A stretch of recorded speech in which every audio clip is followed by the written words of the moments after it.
Alguna vez te has preguntado como un pequeño encuentro puede cambiar tu vida por completo?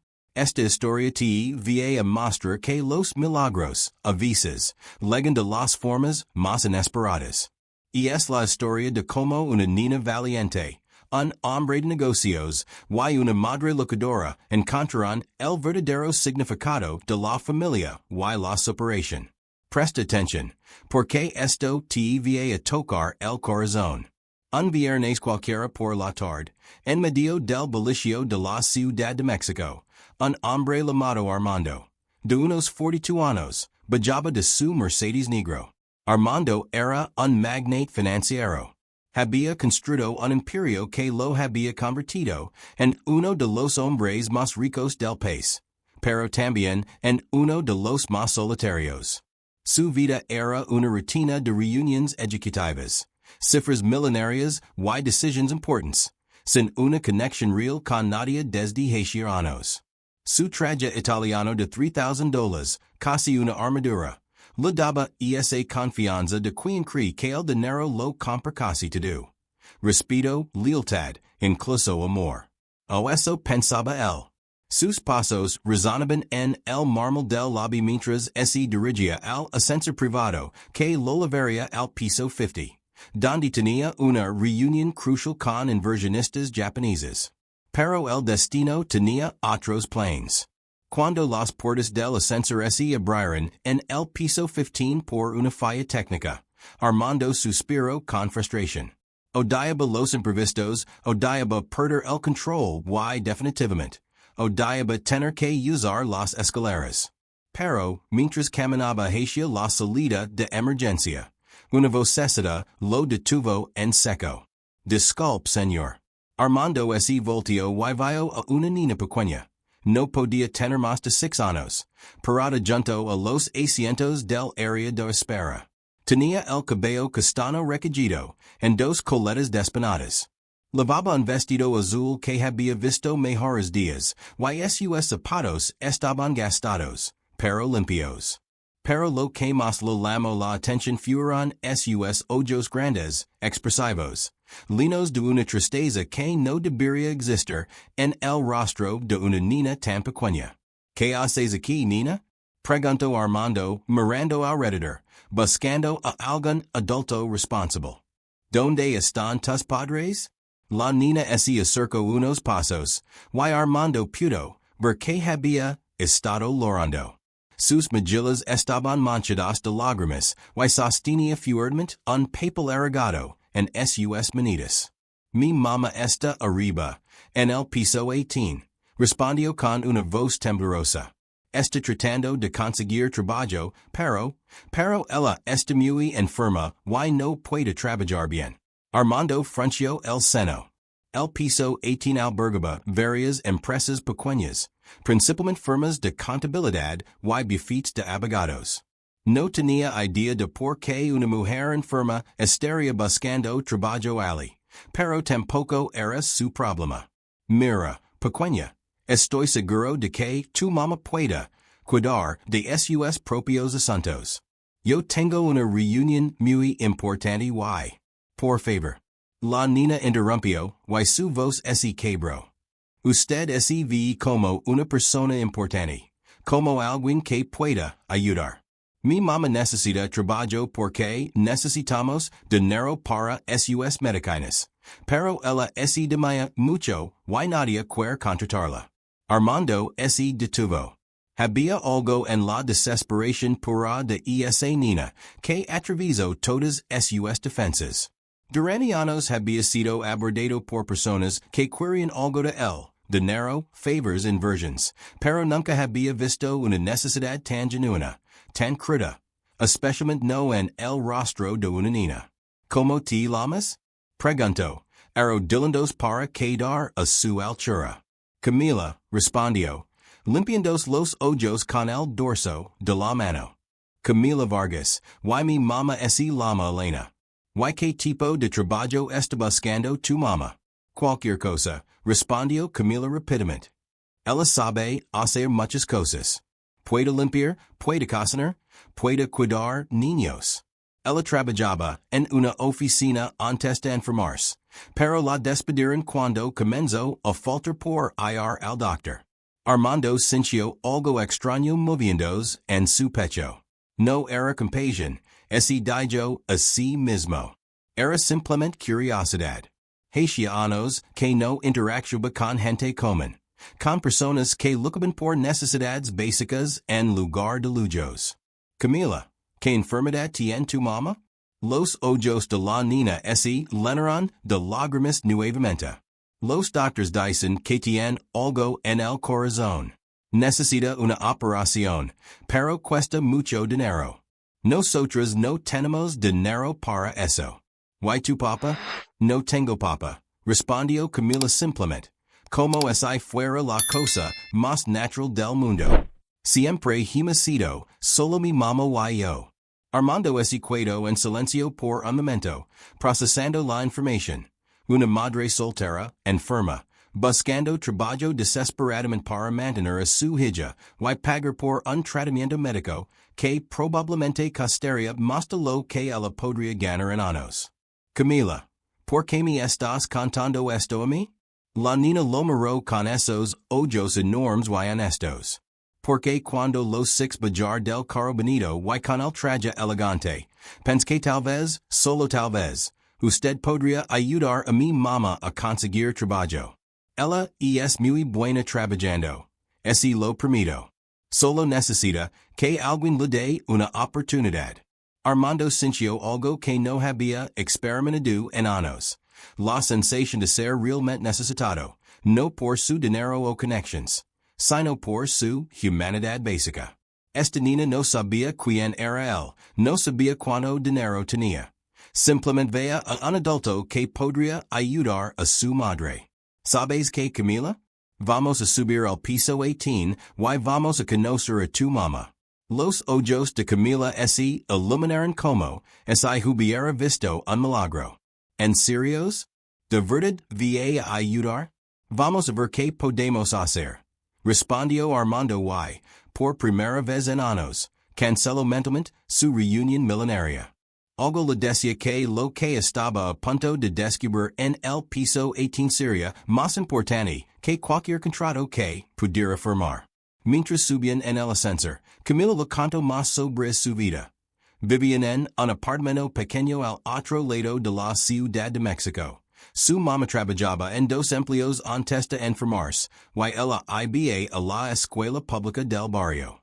Hablaba con la sabiduría de alguien que había crecido demasiado rápido, pero mantenía la inocencia de una niña que todavía creía que los adultos podrían arreglar cualquier problema. ¿Qué vas a hacer cuando seas grande, Camila? Preguntó Armando mientras las puertas del ascensor se abrían en el piso 18. Doctora, respondió inmediatamente, para poder curar a mi mamá y a otras mamás que están enfermas. Armando sintió que algo se rompía dentro de su pecho. Esta niña, que había visto más dificultades en sus años que muchos adultos en toda su vida, todavía sonaba con ayudar a otros. Cuando salieron del ascensor, Camila lo guió por el pasillo hasta una pequeña sala de espera donde una mujer estaba sentada en una silla de plástico, claramente agitada después de lo que parecía haber sido un día largo de entrevistas infructuosas. Elena Vargas tenía alrededor de 30 años, pero se veía mayor debido al cansancio y la enfermedad. Era delgada, demasiado delgada, y tenía ojeras profundas bajo sus ojos. Pero cuando vio a Camila acercándose con un hombre desconocido, su rostro se iluminó con una sonrisa que transformó completamente su apariencia. Camila, ¿dónde estabas? Me tenías preocupada. Mamá, este señor me ayudó. Él quiere hablar contigo sobre trabajo. Elena se puso de pie rápidamente, pero Armando notó cómo tuvo que agarrarse de la silla para mantener el equilibrio. Extendió su mano hacia él con una sonrisa nerviosa. Señor, gracias por ayudar a mi hija. Soy Elena Vargas. Espero que Camila no lo haya molestado para nada. Armando estrechó su mano, Notando que estaba fría y temblaba ligeramente. De hecho, me ha contado que está buscando trabajo. Sí, señor. Estoy dispuesta a hacer cualquier cosa. Tengo experiencia en administración, pero puedo aprender lo que necesito. Puede venir a mi oficina mañana. Creo que podríamos tener algo que lo interese. Elena parpadeó como si no pudiera creer lo que estaba escuchando. ¿En serios? ¿Qué tipo de trabajo? Armando no tenía idea. No había planeado esto. No había pensado en las implicaciones. Solo sabía que no podía dejar que esta mujer y su hija siguieran luchando solas. Eso lo discutiremos mañana. Puede estar en el edificio de Industrias Azteca a las 9 am. Elena asintió vigorosamente y Armando notó lágrimas de alivio en sus ojos. Lu entregó su tarjeta de presentación y, cuando Elena leyó el nombre, se quedó paralizada. Armando Guzmán, el dueño de Industrias Azteca. El mismo, respondió Armando, y vio como Elena se quedaba sin aliento. Señor Guzmán, yo no sé qué decir. Camila, ¿te das cuenta de con quién estabas hablando? Camila miró entre su mamá y Armando confundida. Es algo importante, muy importante mi amor, susurró Elena, y luego miró a Armando con una mezcla de gratitud y incredulidad. Señor Guzmán, no sé cómo agradecerlo. No me agradezca todavía, respondió Armando. Hablemos mañana. Mientras viajaba en el ascensor, Armando se preguntó qué había hecho. Había construido su imperio sobre la lógica, la estrategia y la planificación meticulosa. Pero en una tarde, una niña de 6 años había hecho que tomara una decisión completamente emocional y, por primera vez en años, se sintió vivo. Armando pasó toda la noche despierto. Algo que no le había sucedido por razones que no fueron trabajo en más de una década. Pero esta vez no eran numeroso proyecciones lo que mantenía su mente ocupada, sino el rostro de una niña pequeña pidiendo ayuda para su madre enferma. A las 6 am, cuando normalmente habría estado revisando los mercados asiáticos, se encontró investigando en Internet sobre problemas cardíacos en mujeres jóvenes. Lo que encontró lo perturbó más de lo que esperaba. Los tratamientos eran costosos, complicados y, sin seguro médico adecuado, muchas personas simplemente no podían acceder a ellos. A las 8:30 am, Armando estaba en su oficina en el piso 50, pero en lugar de prepararse para reuniones ejecutivas, había cancelado toda su agenda. Su asistente Rebecca, una mujer eficiente de 45 años que trabajaba para él desde hacía 8 años, lo miraba con curiosidad. Señor Guzmán, ¿está seguro de que quiere cancelar la reunión con los inversores de Tokio? Llevamos meses preparando esta presentación. Reagendala para la próxima semana, respondió Armando sin levantar la vista de su computadora. Hoy tengo algo más importante que hacer. Rebecca frunció el seno. En 8 años, nunca había visto a Armando priorizar algo por encima de los negocios. ¿Puedo preguntar qué tipo de reunión es tan importante? Una entrevista de trabajo, respondió Armando. Y Rebecca se quedó completamente confundida. ¿Una entrevista de trabajo? ¿No es eso responsabilidad del Departamento de Recursos Humanos? Esta es especial. Dijo Armando, finalmente levantando la vista. Rebecca, cuando llega Elena Vargas, trila directamente a mi oficina y, por favor, ofreció algo de beber, café y té, lo que prefiera. Rebecca asintió, aunque estaba claro que no entendía nada de lo que estaba pasando. ¿Qué posición está considerando para la señora Vargas? Armando hizo una pausa. Era una excelente pregunta para la cual no tenía respuesta. Ya veremos, murmuró.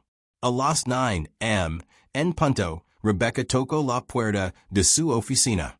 Señor Guzmán, la señora Vargas está aquí. ¿Qué pase? Respondió Armando, poniendo de pie detrás de su escritorio. Elena entro nerviosamente. Levando una carpeta que probablemente contenía su curriculum. Se había arreglado lo mejor que pudo, pero Armando podía ver que su ropa, aunque limpia y presentable, había visto mejores días. Lo que más lo impresionó fue que, a pesar de estar claramente enferma y nerviosa, mantenía una dignidad que muchos de sus ejecutivos mejor pagados no poseían. Señor Guzmán, buenos días. Gracias por recibirme. Por favor, siéntese, indicó Armando, señalando la silla frente a su escritorio. ¿Cómo está Camila esta mañana? Elena sonrió y toda su expresión se suavizó. Está muy emocionada. Anoche no paraba de hablar sobre él, señor amable que iba a ayudar a mamá a conseguir trabajo. ¿Sabe ella lo grave que es su situación médica? La sonrisa de Elena se desvaneció. Sabe que estoy enferma, pero no sabe todo. Y es muy pequeño aún. Hablen de su condición, dijo Armando gentilmente. Elena respiró profundamente. Tengo cardiomyopatia dilatada. Básicamente, mi corazón se ha debilitado y agrandado. Necesito un trasplante, pero mientras esperamos un donante compatible, necesito medicamentos muy costosos para mantener mi corazón funcionando. ¿Cuánto tiempo lo han dado los doctores? Sin tratamiento, tal vez 6 meses. Con tratamiento, podría vivir años hasta que encontremos un donante. Elena hizo una pausa, y Armando pudo ver lágrimas formándose en sus ojos. Pero los medicamentos cuestan $3,000 al mes. Y eso sin contar las consultas y los exámenes. Armando sintió como si alguien lo hubiera dado un puñetazo en el estómago. $3,000 al mes era lo que él gastaba en almorzar en restaurantes caros. Era una cantidad insignificante para él, pero para Elena era la diferencia entre la vida y la muerte. ¿Qué pasará con Camila? ¿Sabe usted no? No lo sé, susurró Elena. No tengo familia. Su padre se fue cuando supo que estaba embarazada. Camila no tiene nadie más que a mí. Armando se levantó y caminó hacia la ventana, mirando hacia la Ciudad de México, que se extendía debajo de él. Había construido su fortuna siendo pragmático calculator, pensando siempre en el beneficio a largo plazo, pero ahora estaba considerando algo que desafiaba toda su lógica empresarial. Elena, que hacía antes de enfermarse, era administradora en una empresa de importaciones. Manejaba inventarios, coordinaba con proveedores, supervisaba el personal de almacén. Era buena en mi trabajo, señor Guzmán.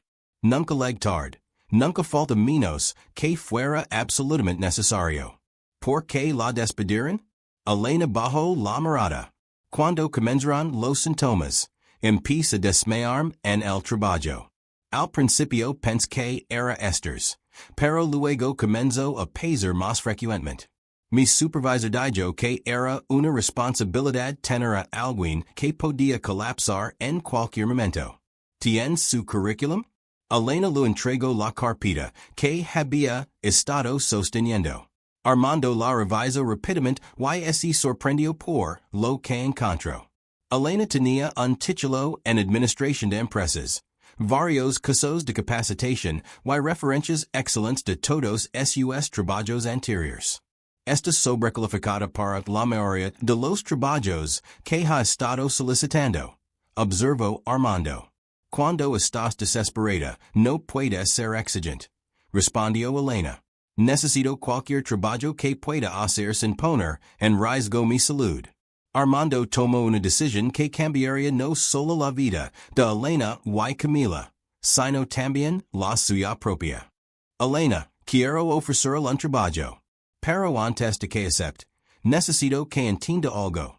No es caridad, es una posición real con responsabilidades reales. Necesito que alguien supervise la administración de mi casa, coordine con el personal de limpieza, manage las entregas, supervise reparaciones menores. Es un trabajo que pueda hacer desde casa la mayor parte del tiempo, con horarios flexibles. Elena Parpadio. ¿En serios? ¿Qué tipo de salario estaría ofreciendo? $5,000 al mes. Más seguro médico completo para usted, y Camila. Elena ese cuedo completamente inmóvil. Perdón, Dijo, 5000. Sí. Y el seguro médico cubriría todos sus tratamientos, incluida la cirugía. Si necesita el trasplante. Las lágrimas comenzarán a correr por las mejillas de Elena. Señor Guzmán, eso es demasiado generoso. ¿Por qué haría algo así por una extraña? Armando pensó en Camila, en sus ojos linos de esperanza, en la forma en que había confiado en el completamente.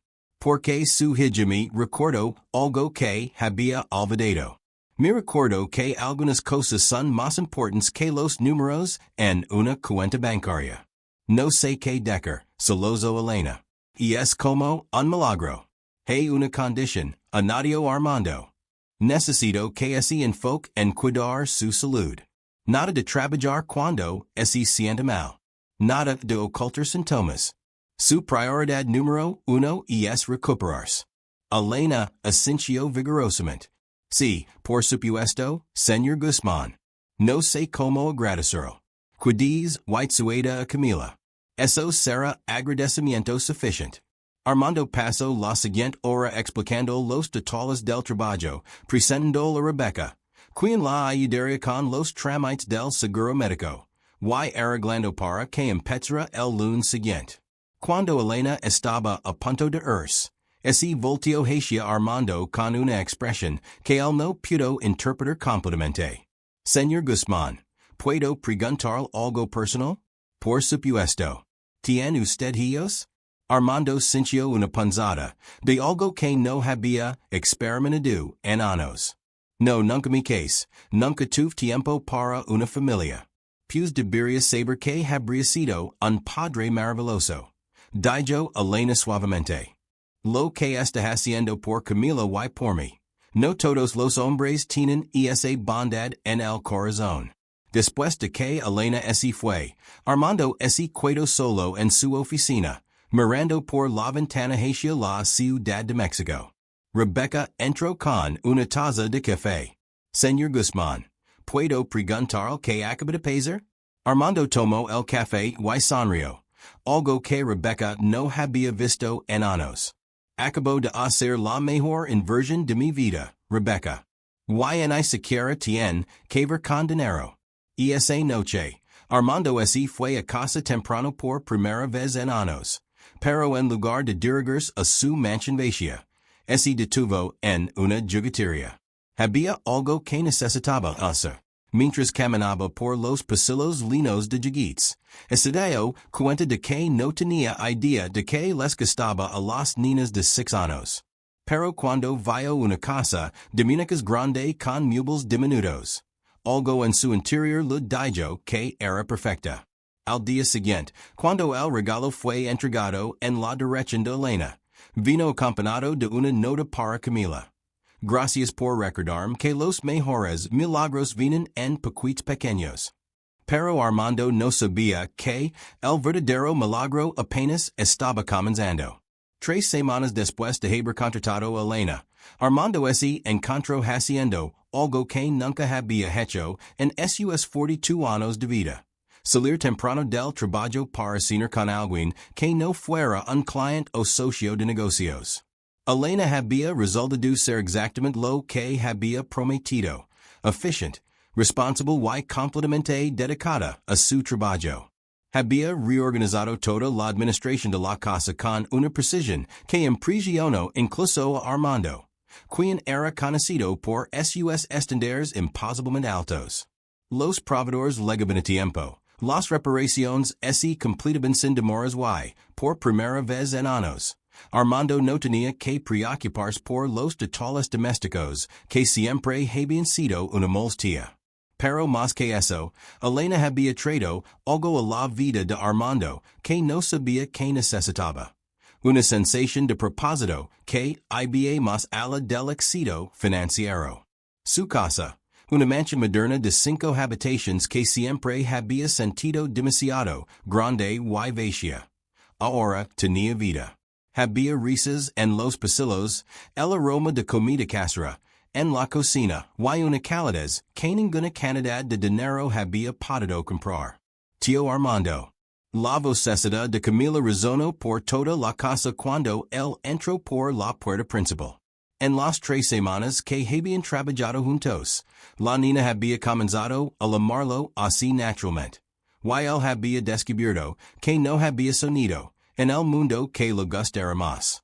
Camila apareció corriendo por el pasillo con su vestido escolar un poco arrugado después de un día de juegos, y su mochila arrastrando detrás de ella. Se lanzó a sus brazos con la confianza total de un niño que sabía que sería recibido con amor. Mamá está haciendo tu comida favorita. Anunció, abrazándolo fuertemente alrededor del cuello. ¿Y cuál es mi comida favorita? Preguntó Armando, cargándola mientras caminaba hacia la cocina. Pollo con arroz. Mamá dice que es lo que más te gusta porque nunca dejas nada en el plato. Armando miró hacia Elena, quien estaba en la estufa con una sonrisa divertida. Lavaba un delantal sobre su ropa de trabajo y, a pesar de que todavía se veía frágil debido a su condición, había ganado algo de peso y color en las mejillas desde que había comenzado el tratamiento médico. ¿Cómo sabes que es mi comida favorita? Preguntó Armando poniendo a Camila en el suelo. Porque es lo único que no dejas en el plato cuando Rebecca pide comida para ti. Respondió Elena sin volteres, removiendo algo que olía increíblemente bien. Los ejecutivos siempre dan algo. Tú solo terminas completamente el pollo con arroz. Armando se rió, sorprendido por la observación. Era cierto, aunque no se había dado cuenta de que alguien había estado prestando atención a sus hábitos alimenticios. Eres muy observadora. Tengo que serlo. Y es mi trabajo asegurarme de que estés bien cuidado, respondió Elena.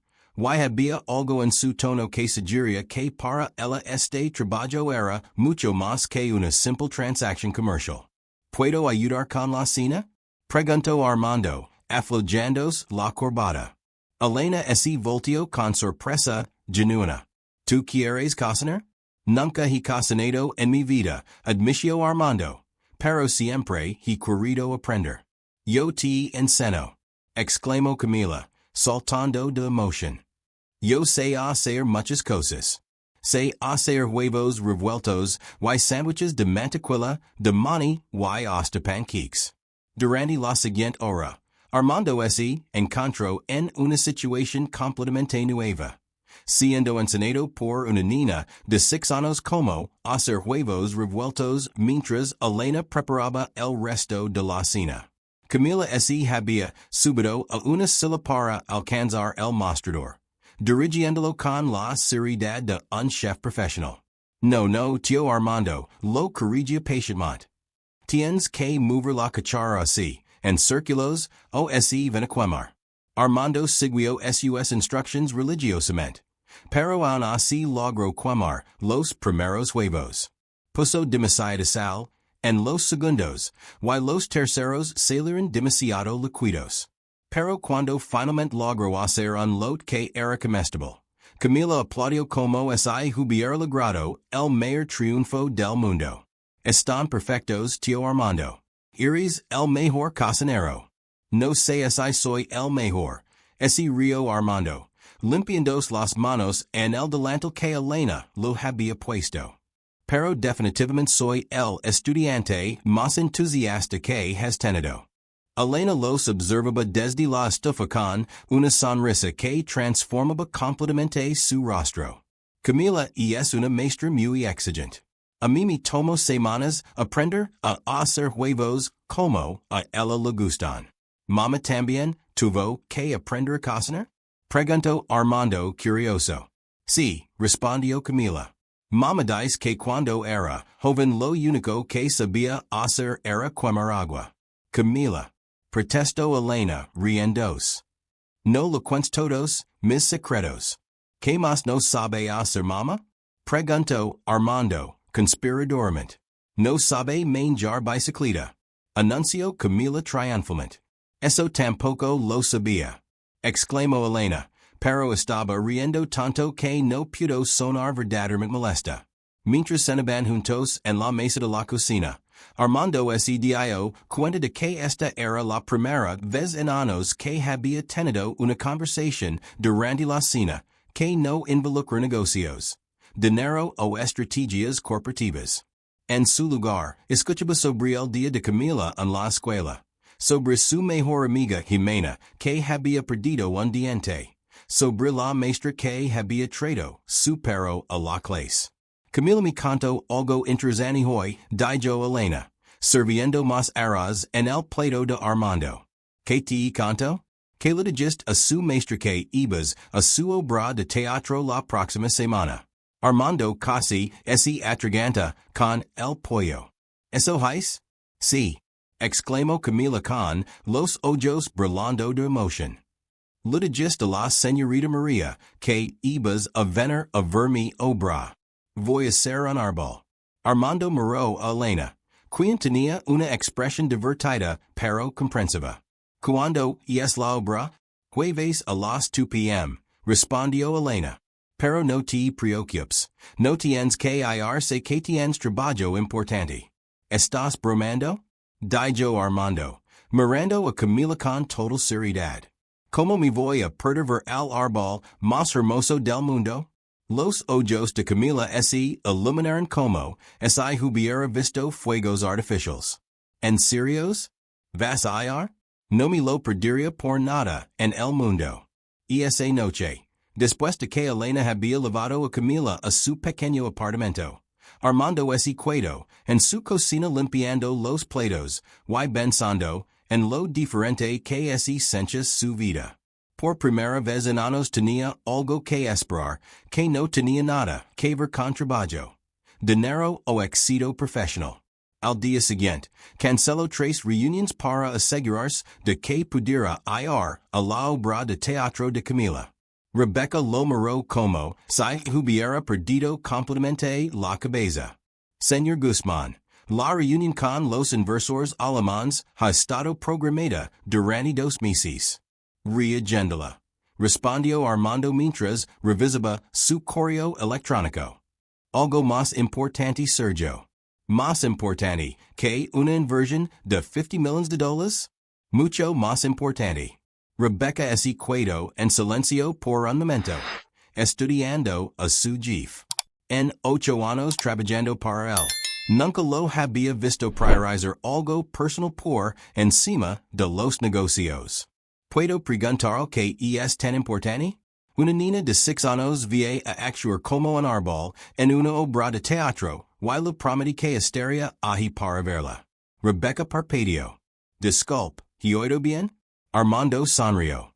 Y antes de que preguntes, sí, he perdido completamente la cabeza. Y no me importa. El jueves luego y Armando se encontró sentado en una silla diminuta de plástico, en el aula de primer grado de la escuela primaria local, rodeado de padres y familiares. Era el único hombre en traje de $3,000 y definitivamente el único millonario en la habitación. Pero no podría haber estado más feliz. ¿Y es usted el papa de Camila? Preguntó una mujer sentada a su lado. Soy su tío, respondió Armando. Y se sorprendió por lo natural que sonaba esa palabra saliendo de sus labios. Ella no para de hablar de usted, continuó la mujer. Dice que usted es el mejor tío del mundo. Armando sintió una calidez extendiéndose por su pecho. Ella es la mejor sobrina del mundo. Cuando las cortinas se abrieron, y vio a Camila parada en el escenario con un disfraz de árbol hecho en casa, sosteniendo sus brazos como ramas, y con una sonrisa que iluminaba toda la habitación, Armando sintió algo que no había experimentado nunca. Orgullo paterno puro. Ese es mi tío Armando. Gritó Camila desde el escenario. Rompiendo complemente su personage de árbol para saludar hacia el con una de sus ramas. Armando saludo de vuelta, sin importar que todos los demás padres se voltieran para mirarlo. En ese momento no era el CEO de una corporación multimillonaria. Era simplemente el tío orgulloso de una niña extraordinaria. La obra era una historia sobre la importancia de cuidar la naturaleza. Camila, como el árbol sabio, tenía que dar consejos a los otros niños sobre cómo proteger el medio ambiente. Cuando llegó su momento de hablar, ese aclaró la garganta con toda la seriedad de una actriz profesional. Yo soy el árbol sabio. Declaro con voz fuerte y clara. He vivido muchos años, y he visto muchas cosas. Sé que debemos cuidar la naturaleza, porque es nuestro hogar.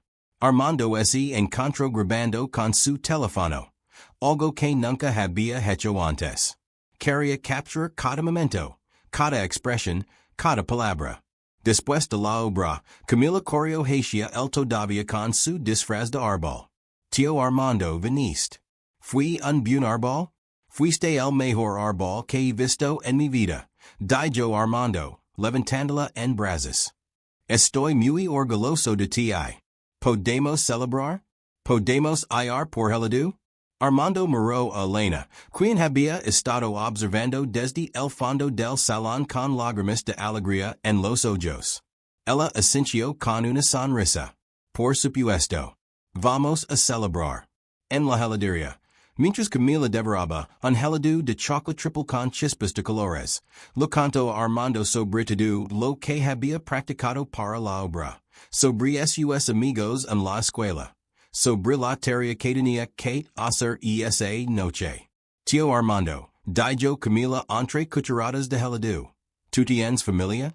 Bueno, los tengo ustedes dos, respondió Armando. Pero, ¿tú tienes una mamá y un papa? Armando sintió una punzada de tristeza. Mis padres murieron cuando yo era joven. No tengo hermanos ni hermanas. Entonces, ¿estaba solo? Preguntó Camila con la inocencia directa de un niño. Sí, he estado solo por mucho tiempo. Camila puso su pequeña mano sobre la de él. Bueno, ya no está solo. Ahora nos tienes a mí y a mamá. Armando sintió lágrimas picando los ojos. Tienes razón. Ahora tengo la mejor familia del mundo. ¿Sabes qué, tío Armando? Continuó Camila. Mamá dice que a veces la familia no es solo la gente que nace contigo, sino la gente que elige cuidarse contigo. Las palabras de la niña golpearon a Armando como un rayo. Durante toda su vida había pensado que la familia era algo que se tenía o no se tenía. Nunca había considerado que podría ser algo que se construye, algo que se elige. Tu mamá es muy sabia, murmuró Armando. Sí, mamá sabe muchas cosas. Pero dice que tú también sabes muchas cosas importantes. ¿Cómo qué? Cómo ser amable con la gente que necesita ayuda. Cómo hacer huevos revueltos. Cómo ser el mejor tío del mundo. Y esa noche, después de lavar a Elena y Camila casa, Armando se quedó despierto pensando en las palabras de la niña. Por primera vez en su vida no se sintió solo. Tenía una familia elegida, una familia que se había formado no por sangre, sino por amor, necesidad mutua y la simple decisión de cuidarse unos a otros. Al día siguiente llamó a su abogado. Necesito que redax algunos documentos, le dijo. Quiero establecer un fideicomiso para educación y quiero asegurarme de que Elena Vargas y su hija, Camila, estén protegidas financieramente. Pase lo que pase. ¿Qué tipo de protección está considerando? Preguntó el abogado. La completa, respondió Armando. Quiero que sepan que siempre van a estar seguras. Porque había aprendido algo que de su dinero y éxito no habían podido enseñar. Que la verdadera riqueza no es mide en números, sino en las personas que eligen amarte y cuidarse contigo. Pase lo que pase. Y por primera vez en su vida, Armando se sintió verdaderamente rico. 2 meses después de la obra de teatro, Armando había establecido una rutina que jamás pensó que sería posible en su vida. Cada mañana, antes de irse al trabajo, dice una bacana Elena y Camila. Cada tarde, llegaba casa con la expectativa de escuchar sobre el día de ellas. Y cada noche, después de que Elena llevara a Camila a su apartamento, se quedaba en su cocina preguntándonos cómo había vivido tanto tiempo sin esa calidez familiar. Los tratamientos médicos de Elena habían mostrado resultados prometedores. El Dr. Torres, el cardiólogo que Armando había contratado, había ajustado sus medicamentos y desarrollado un plan de tratamiento que había estabilizado su condición significativamente. Aunque todavía necesitaría un trasplante eventualmente. Y no era una cuestión de meses, sino de años. Los números están mejorando, lo había dicho el Dr. Armando en privado. El acceso a medicamentos de calidad y la reducción del estrés han hecho una diferencia notable. Está respondiendo mejor de lo que esperábamos. Pero era un martes por la tarde cuando todo cambió. Armando había llegado a casa temprano, esperando encontrar a Camila haciendo la tarea como siempre. En lugar de eso, encontró la casa silenciosa. Llamó a Elena, pero no hubo respuesta. Camino hacia la cocina y encontró una nota sobre la mesa. Armando. Tuve que llevar a Camila al hospital. Tuvo un accidente en la escuela. Estamos en el hospital general. Elena. El corazón de Armando se detuvo. Sin pensarlo 2 veces, tomó las llaves de su auto y manejó hacia el hospital más rápido de lo que había manejado en su vida. Durante todo el trayecto, su mente corrió con posibilidades terribles. ¿Qué tipo de accidente? ¿Qué tan grave era? ¿Por qué no había recibido una llamada? Cuando llegó al hospital, corrió hacia la recepción. Estoy buscando a Camila Vargas. Y es una niña de 6 años que fue traída esta tarde. ¿Y es usted familiar? Preguntó la recepcionista. Soy su tío, respondió Armando automáticamente. Y se sorprendió por lo natural que sonaba. Sala de emergencias, sección pediátrica. Toma el ascensor hasta el segundo piso. Armando corrió por los pasillos del hospital. Su corazón latiendo tan fuerte que podía escucharlo en sus oídos. Cuando finalmente encontró la sección pediátrica, vio a Elena sentada en una silla de plástico, con la cabeza entre las manos. Elena. Armando corrió hacia ella. ¿Qué pasó? ¿Dónde está Camila? Elena levantó la cabeza y Armando vio que había estado llorando. Armando, gracias por venir. Camila está bien. Pero, ¿qué? ¿Qué pasó? Se cayó en el recreo. Se rompió el brazo y se golpeó la cabeza. Los doctores dicen que no es nada grave, pero necesita cuidarse en observación esta noche. Armando sintió como si pudiera respirar nuevamente. ¿Puedo verla? Está dormida ahora. Los doctores le dieron algo para el dolor. ¿Cómo pasó? Elena suspiró profundamente. Estaba llegando en los columpios con otros niños. Aparentemente, algunos niños mayores estaban molestándola, diciendo cosas sobre no tener papá. Ella se enojó y trató de bajarse del columpio mientras todavía estaba moviéndose. La sangre de Armando hirvió. ¿Qué niños? ¿Qué le dijeron exactamente? Armando no importa. Son solo niños siendo crueles. Si importa, dijo Armando firmemente. Nadie tiene derecho a lastimar a Camila. En ese momento, una enfermera se acercó. Señora Vargas, su hija está despierta y está preguntando por usted. Elena se levantó rápidamente, pero Armando notó que se tambaleó ligeramente. ¿Estás bien? Estoy bien, solo cansada. Ha sido un día muy largo. Entraron juntos a la habitación donde Camila estaba acostada en una cama de hospital que parecía demasiado grande para ella. Tenía añeso en el brazo derecho y una bandita en la frente. Pero sonrió cuando los vio entrar. Tío Armando viniste. Por supuesto que vine Camila, dijo, acercándose a la cama. ¿Cómo te sientes, princesa? Me duele un poquito.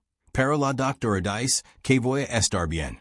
Y mira, levanto su brazo enyesado. Puedo hacer que la gente escriba cosas aquí.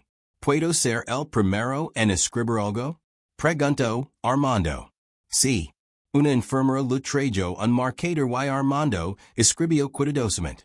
Para la niña más valiente del mundo. Te amo, tío Armando.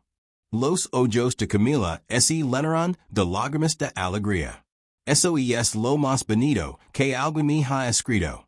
Camila, dijo Armando suavemente. ¿Quieres contarme qué pasó en el recreo? La sonrisa de Camila se desvaneció. Unos niños grandes estaban siendo malos. ¿Qué te dijeron? Camila miró a su madre, quien asintió con ánimo. Dijeron que yo no tenía papá. Que por eso mamá y yo éramos pobres antes. Dijeron que nadie me quería. Armando sintió una ira tan profunda que tuvo que hacer un esfuerzo para mantener su voz calmada. ¿Y qué piensas tú de eso? Pienso que están equivocados. Dijo Camila con una firmeza que sorprendió a ambos adultos. Tal vez no tengo el papa que me hizo, pero tengo el mejor tío del mundo. Y mamá dice que el amor es lo que hace una familia, no los papels. Camila tiene razón, dijo Armando, tomando su mano pequeña. Y quiero que sepas algo muy importante. Tú tienes a alguien que te quiere más que nada en el mundo. De hecho, tienes a dos personas que te quieren así. ¿Dos? Tu mamá y yo. Somos tu familia y siempre vamos a estar aquí para ti. Y esa noche, Armando insistió en quedarse en el hospital. Elena protestó, diciendo que tenía trabajo al día siguiente, pero él fue inflexible. Elena, no voy a ningún lado. Camila nos necesita a los dos aquí. Armando, no puedo pedir que hagas eso. Ya has hecho demasiado por nosotros. No me estás pidiendo nada. Esto es lo que hace la familia. Mientras Camila dormía, Armando y Elena se sentaron en las sillas junto a su cama. Era la primera vez que habían estado solos juntos por un periodo extendido. Y Armando se dio cuenta de que había muchas cosas que quería saber sobre la mujer que había traído tanta luz a su vida. Elena, dijo suavemente, ¿puedo preguntar sobre el papá de Camila? Elena se tensó ligeramente. ¿Qué quieres saber? Lo que quieres contarme. Solo quiero entender mejor. Elena suspiró, mirando a su hija dormida. Su nombre era Mario. Lo conocí en la universidad. Era carismático, divertido, me hacía sentir especial. Pero cuando le dije que estaba embarazada, desapareció. Literalmente. Cambió su número de teléfono, se mudó. Nunca más supe de él. Camila pregunta por él. Solía hacerlo cuando era más pequeña. Pero hace meses que no menciona que era un papa. Creo que tú has llenado ese vacío. Armando sintió una presión en el pecho.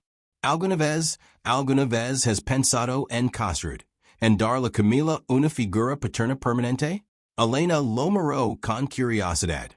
¿Por qué preguntas eso? Solo curiosidad, mintió Armando, aunque sabía que no era cierto. En las últimas semanas había comenzado a sentir algo por Elena que había más allá de la preocupación de un empleado o incluso de un amigo. Era algo que no había sentido nunca. Un amor profundo, protector, que lo hacía querer cuidar de ella y de Camila por el resto de su vida. Armando, dijo Elena suavemente, ¿puedo preguntar algo? Por supuesto. ¿Por qué nunca te casaste? No me digas que nunca encontraste a alguien. Un hombre como tú exitoso, atractivo, bondadoso. Dibi haber, habito, muchas, mujeres interesadas. Armando penso en su respuesta.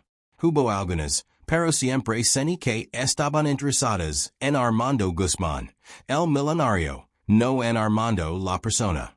Nunca encontré a alguien que me amara por quien soy realmente. Y quien eres realmente. Hasta hace 2 meses, pensé que era solo un hombre de negocios. Pero usted me han enseñado que soy mucho más que eso. Soy alguien que puede ser tío, que puede aprender a cocinar, que puede sentarse en una silla diminuta en una obra de teatro escolar, y sentir que es el lugar más importante del mundo. Elena sonrió. Eso suena como un hombre que valdría la pena conocer. Elena, dijo Armando, sintiendo que era el momento de ser honesto. Necesito decir algo. ¿Qué? Estos últimos meses han sido los mejores de mi vida. Y no es solo por Camila, aunque ella es extraordinaria. Es también por ti. Por la forma en que cuidas a tu hija, por la forma en que manejas todo con tanta gracia a pesar de todo lo que has pasado, por la forma en que me has hecho sentir como parte de una familia. Armando, no tienes que decir nada. Continúa rápidamente. Solo necesitaba que superes que te admiro mucho. Que me he enamorado de ti. Las palabras colgran en el aire entre ellos. Elena lo miró con una expresión que Armando no pudo leer. ¿Te has enamorado de mí? Preguntó suavemente. Sí, admitió Armando. Sé que es complicado. Sé que soy tu empleader. Sé que tu prioridad es Camila. Sé que tal vez no sientes lo mismo, pero no podía guardármelo más. Elena extendió su mano y tomó la de él. Armando, yo también me he enamorado de ti. El corazón de Armando se detuvo. ¿En serios? ¿Cómo no podría? Me salvaste la vida. Le diste mi hija, un tío que la adora. Me diste esperanza cuando había perdido toda fe. Pero más que eso, me diste algo que pensé que nunca tendría. Un compañero que me vi como soy, no como lo que necesito ser. ¿Qué significa esto para nosotros? Preguntó Armando. Significa que tal vez, solo tal vez, podríamos ser algo más que empleader y empleada. Podríamos ser una familia real. En ese momento, Camila se movió en la cama, murmurando algo en su sueño. Ambos adultos se voltearon hacia ella, y Armando pudo escuchar claramente lo que decía. Tío Armando mamá familia. Armando miró a Elena, quien tenía lágrimas en los ojos. Creo que Camila ya nos considera una familia, susurró. ¿Y tú qué piensas? Preguntó Elena. Pienso que no hay nada en el mundo que quiera más que ser parte de la familia de ustedes dos. Oficialmente. ¿Qué quieres decir con oficialmente? Armando tomó las manos de Elena entre las suyas. Quiero decir que quiero casarme contigo. Quiero adoptar a Camila. Quiero que seamos una familia real, legal, para siempre. Elena se quedó sin aliento. ¿Me estás pidiendo que me case contigo? Sí, dijo Armando sin dudar. Te estoy pidiendo que me dejes amarte a ti y a Camila por el resto de mi vida. Sí, susurró Elena, lágrimas corriendo por sus mejillas. Sí, por supuesto que sí. Y en esa habitación de hospital, con Camila durmiendo pacíficamente entre ellos, Armando y Elena se besaron por primera vez, selando una promesa que cambiaría sus vidas para siempre. Al día siguiente, cuando Camila despertó y vio a ambos adultos sonriendo radiantes, preguntó con la curiosidad típica de una niña de 6 años. ¿Por qué se ven tan felices? Porque, dijo Armando, tengo algo muy importante que preguntarte. ¿Qué te gustaría que tu tío Armando se convirtiera en tu papá de verdad? Los ojos de Camila se abrieron enormes. ¿En serios? ¿Vas a casar con mamá? Si tú das tu aprobación, sonrió Armando. Camila gritó de alegría, tan fuerte que las enfermeras corrieron para ver qué pasaba. Sí, voy a tener el mejor papá del mundo. Y así fue como un accident en el recreo se convirtió en el catalizador que transformó una relación laboral en una familia real, construida sobre amor, respeto mutuo y la promesa de que nunca más estarían solos. 6 meses después de la propuesta en el hospital, Armando se encontró parado frente al espejo de su habitación, ajustándose la corbata con manos que temblaban ligeramente. No era nerviosismo por el compromiso que estaba a punto de asumir, sino emoción por lo que este día significaba. Después de 42 años de soledad, finalmente tendría una familia propia. Papa Armando. La voz de Camila resonó por toda la casa mientras corría hacia su habitación. En los últimos meses había comenzado a llamarlo así naturalmente, y cada vez que lo hacía, el corazón de Armando se llenaba de una alegría que no sabía que era posible sentir. Princesa. Armando se volteó cuando Camila entró corriendo, lavando su vestido de dama de honor color lavanda. Te ves hermosa. Tú también te ves muy guapo, dijo Camila, abrazándolo alrededor de la cintura. ¿Estás nervioso? Un poquito, admitió Armando, arrodillándose para quedar a su altura. ¿Y tú? No. Estoy superemocionada. Hoy oficialmente vas a ser mi papa de verdad. Armando sintió lágrimas picando los ojos. Durante los últimos meses había estado trabajando con sus abogados para iniciar el proceso de adopción de Camila. Hoy, después de la boda, sería oficialmente su padre legal. Camila, ¿puedo preguntar algo importante? Sí. ¿Estás segura de que quieres que sea tu papa? Y es una decisión muy grande. Camila lo miró con esos ojos grandes y seriosos que había heredado de su madre. Papa Armando, tú ya eres mi papa. Hoy solo vamos a hacer que sea oficial. ¿Cómo sabes que yo soy tu papa? Porque cuidas de mí como un papa. Me ayudas con la tarea. Vienes a mis obras de teatro, miles cuentos antes de dormir y, cuando estoy triste, me hace sentir mejor. Eso es lo que hacen los papas. Armando la abrazó fuertemente. Y tú eres la mejor hija que un papa podría pedir. Papa Armando. Sí. Después de hoy vamos a vivir todos juntos en la casa grande? Sí, princesa. Vamos a ser una familia real, viviendo bajo el mismo techo. Perfecto. Porque ya escogí que va a ser mi cuarto. Armando ese río. ¿Ya escogiste? Sí. El que tiene la ventana grande, que ve al jardín. Para que pueda ver las flores, que mamá va a plantar. Me parece perfecto. Rebecca apareció en la puerta. Señor Guzmán. Perdón que interrumpa. Pero ya es hora de irnos. ¿Está lista Elena? Preguntó Armando. Está en el auto con las otras damas de honor. Se ve absolutamente radiante. Armando había insistido en que Elena tuviera la boda de sus sueños sin importar el costo. Habían alquilado el salón de eventos más elegante de la Ciudad de México. Habían contratado a los mejores floristas y habían invitado a todos los amigos y colegas importantes. Pero lo que más le importaba a Armando era que Elena se sintiera como una princesa en su día especial.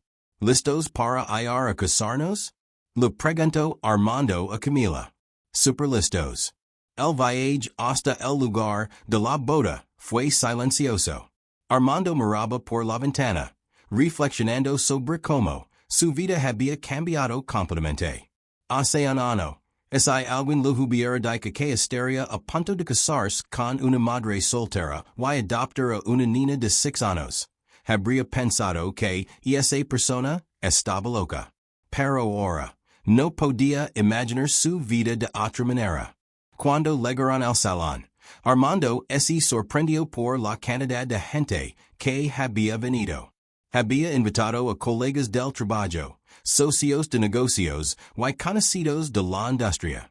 Pero lo que más lo conmovió fueron las personas que Elena había invitado, maestros de la escuela de Camila, vecinos de su antiguo barrio, madres solteras que había conocido en los grupos de apoyo. La diferencia entre los dos mundos era evidente.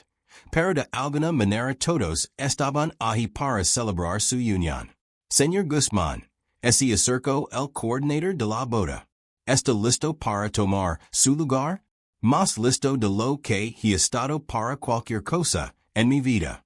Armando camino hacia el altar con Camila a su lado como su dama de honor especial.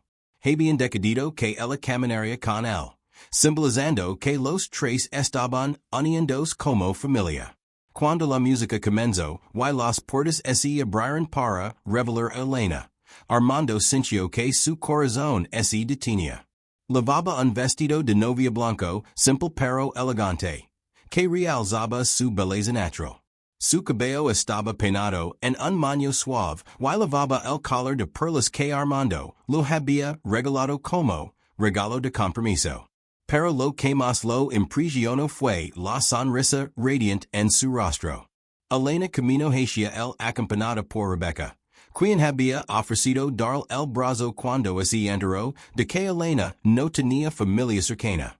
Cuando finalmente llegó al altar, Armando tomó sus manos, y notó que estaban temblando ligeramente. «Estás hermosa», susurró. «Tú también», respondió Elena, y ambos se rieron nerviosamente. El oficiante, un juez que era amigo de Armando, comenzó la ceremonia. «Queridos amigos y familiares, estamos aquí hoy para presentar la unión de Armando y Elena, y para celebrar no solo su amor el uno por el otro, sino también su compromiso de formar una familia junto con Camila». Armando miró hacia Camila, quien estaba parada a su lado con una sonrisa que iluminaba toda la habitación. Llevaba una pequeña canasta con pétalos de rosa y había insistido en que su trabajo era hacer que todo fuera superbonito. «Armando», continuó el juez, «¿tienes votos que quisieras compartir?» Armando sacó un papel de su bolsillo, pero luego lo guardó de nuevo. Las palabras que había preparado ya no parecían suficientes. Elena comenzó, mirándola directamente a los ojos. «Hace 8 meses, pensé que tenía todo lo que necesitaba en la vida. Tenía éxito, dinero, respeto. Pero no tenía amor, no tenía familia, no tenía un propósito real». Su voz se quebró ligeramente. Entonces, una niña pequeña se acercó a mí en un elevador, y me pidió que ayudara a su mamá. No sabía que esa niña me estaba ofreciendo el regalo más grande de mi vida, la oportunidad de ser parte de una familia. Elena tenía lágrimas corriendo por sus mejillas. «Elena, no solo te amo a ti. Amo la mujer fuerte que eres, la madre dedicada que has sido, la compañera leal en que te has convertido. Prometo amarte en la salud y en la enfermedad, en la prosperidad y en la adversidad. Prometo ser el esposo que mereces y el padre que Camila necesita». Armando se volteó hacia Camila. «Y Camila, mi princesa, prometo ser el papa que siempre has deseado. Prometo estar allí para cada obra de teatro, cada problema de matemáticas, cada corazón roto, cada sueño completo. Prometo amarte como si fueras mi propia sangre, porque en mi corazón ya lo eres». Camila corrió hacia él y lo abrazó fuertemente. «Te amo, papa». No había un ojo seco en todo el salón. «Elena», dijo el juez suavemente, «tus votos». Elena se secó las lágrimas y tomó las manos de Armando. «Armando, durante años pensé que Camila y yo estábamos destinadas a estar solas. Pensé que había perdido mi oportunidad de tener una familia completa cuando su padre nos abandonó. Pensé que mi enfermedad había arruinado cualquier posibilidad de encontrar amor verdadero». Hizo una pausa, mirando a Camila. «Pero mi hija me enseñó que la familia no es trata de perfección, es trata de amor, apoyo y la decisión de cuidar juntos sin importar qué». Se volteó hacia Armando. «Tú me diste esperanza cuando había perdido toda fe. Me diste salud cuando estaba enferma. Me diste amor cuando me sentía invisible. pero más importante. Ludista mi hija el padre, que siempre soñé que tendría. Permito amarte con todo mi corazón. Permito apuart en tus sueños, y metas. Permito ser tu compañera en esta vida, y en cualquier otra que pueda venir. Y permito que juntos crearemos a Camila con todo el amor que tenemos. Camila, pregunto el juez. ¿Tienes algo que quisieras decir? Camila asintió seriamente. Sí, tengo algo muy importante que decir. Se aclaró la garganta como había aprendido a hacer en sus obras de teatro. Papa Armando, tú legaste nuestras vidas cuando más te necesitábamos. Cuidaste de mamá cuando estaba enferma. Me cuidaste cuando estaba triste, y nos diste una familia cuando pensábamos que siempre íbamos a estar solas. Su voz es hizo más fuerte. Permito ser la mejor hija que pueda ser. Permito ayudar con los quehaceres. Permito hacer mi tarea sin cuidarme. Y permito amarte para siempre. Luego miró a su madre. Y mamá, permito seguir siendo tu ayuda especial y tu mejor amiga. Ahora, continuó el juez, intercambian anillos. Armando tomó el anillo de Elena, una banda de oro blanco con diamantes pequeños que había elegido porque era elegante, pero no ostentoso. Con este anillo te permito mi amor eterno. Elena tomó el anillo de Armando, una banda simple de oro que había elegido porque era clásica y atemporal. Con este anillo te permito mi corazón para siempre. Pero tenemos una sorpresa más, dijo Armando, sacando una pequeña caja de su bolsillo. Camila, esto es para ti. Abrió la caja para revelar un anillo pequeño con una piedra de nacimiento color lavanda. Este es tu anillo de familia. Significa que oficialmente eres mi hija. Camila gritó de alegría. Es el anillo más hermoso del mundo. Por el poder que me ha sido conferido, declaró el juez, ahora los pronuncio marido y mujer, y oficialmente los declaro una familia.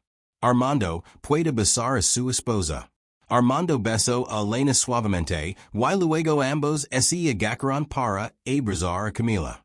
Los tres se abrazaron mientras todos los invitados aplaudían y vitoreaban. Somos una familia. Gritó Camila. Una familia de verdad. La recepción fue mágica.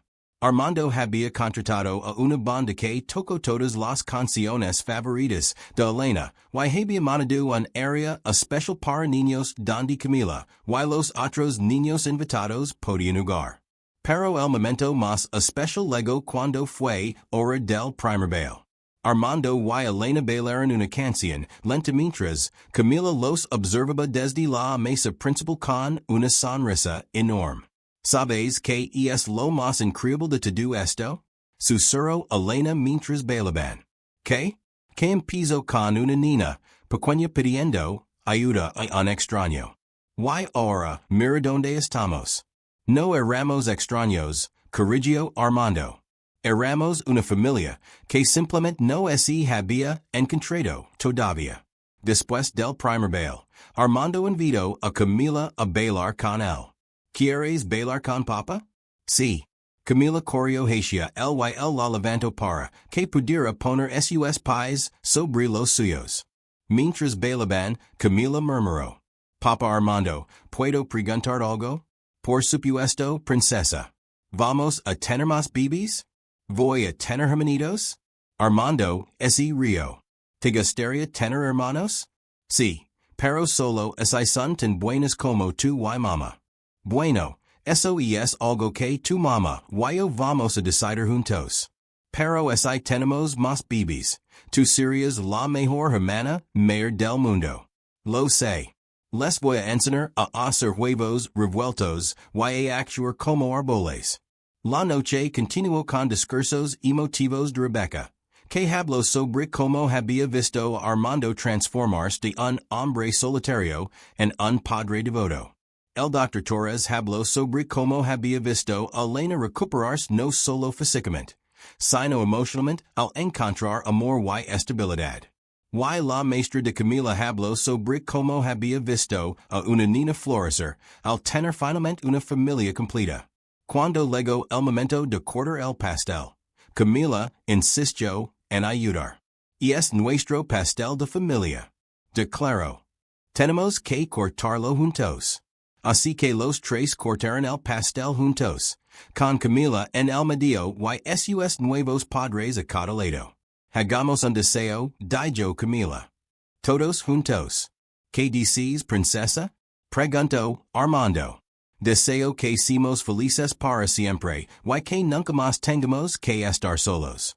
Ese es el mejor deseo que he escuchado en mi vida, dijo Elena, besando la cabeza de su hija. ¿Y tú qué dices, mamá? Deseo que mi familia siempre esté saludable y feliz y que nunca olvidemos lo afortunados que somos de habernos encontrado. ¿Y tu papa Armando? Armando miró a su nueva esposa y hija y sintió su corazón tan lleno de amor que pensó que podría explotar.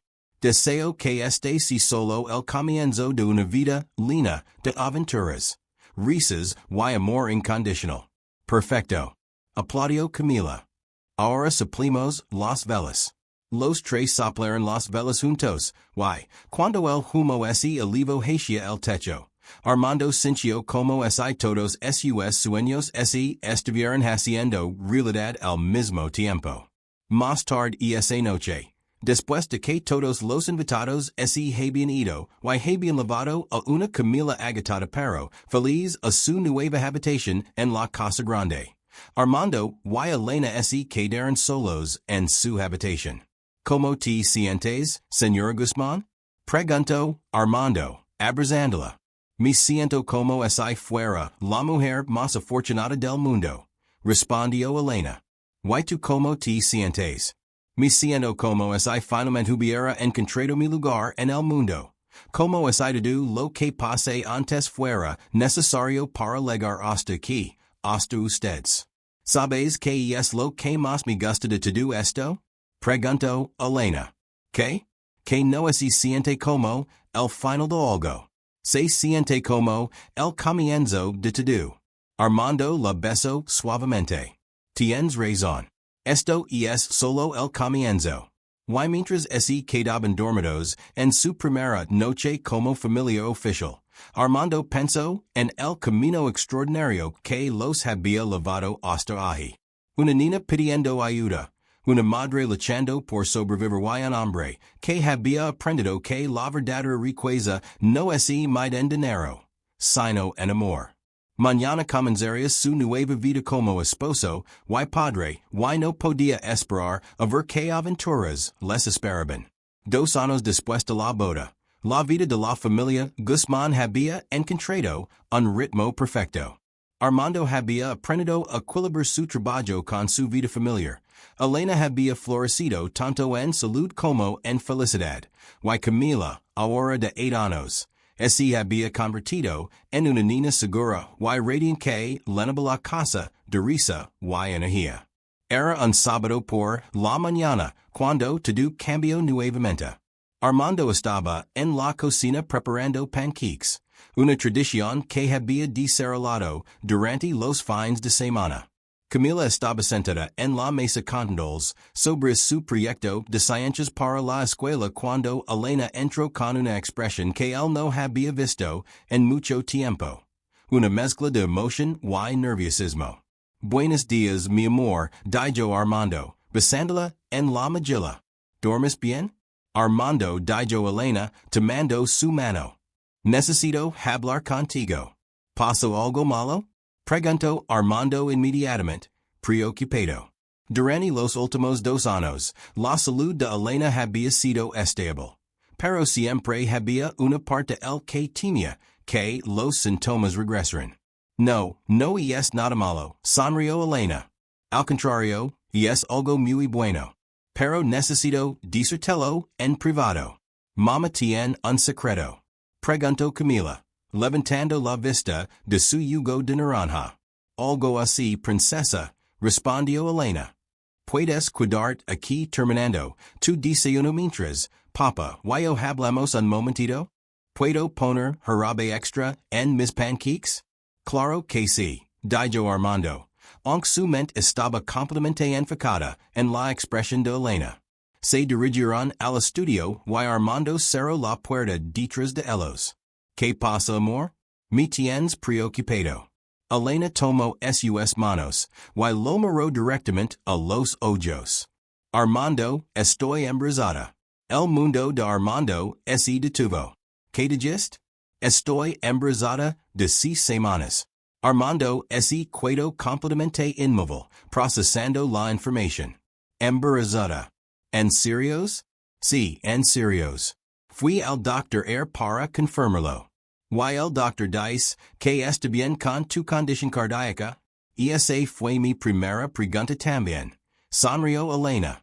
El doctor Torres dice que con mi condición actual estable y bien controlada, puedo llevar un embarazo a término sin problemas mayores. Tendré que tener más cuidado y más chequeos, pero es posible. Armando sintió una ola de emociones que no sabía cómo procesar. Alegría, miedo, emoción, preocupación, todo al mismo tiempo. ¿Cómo te sientes al respecto? Honestamente, estoy aterrorizada y emocionada al mismo tiempo, admitió Elena. Nunca pensé que podría tener otro hijo. Cuando nació Camila, los doctores dijeron que sería demasiado riesgoso intentarlo de nuevo. Pero ahora es diferente. Ahora tengo acceso a la mejor atención médica del mundo gracias a ti.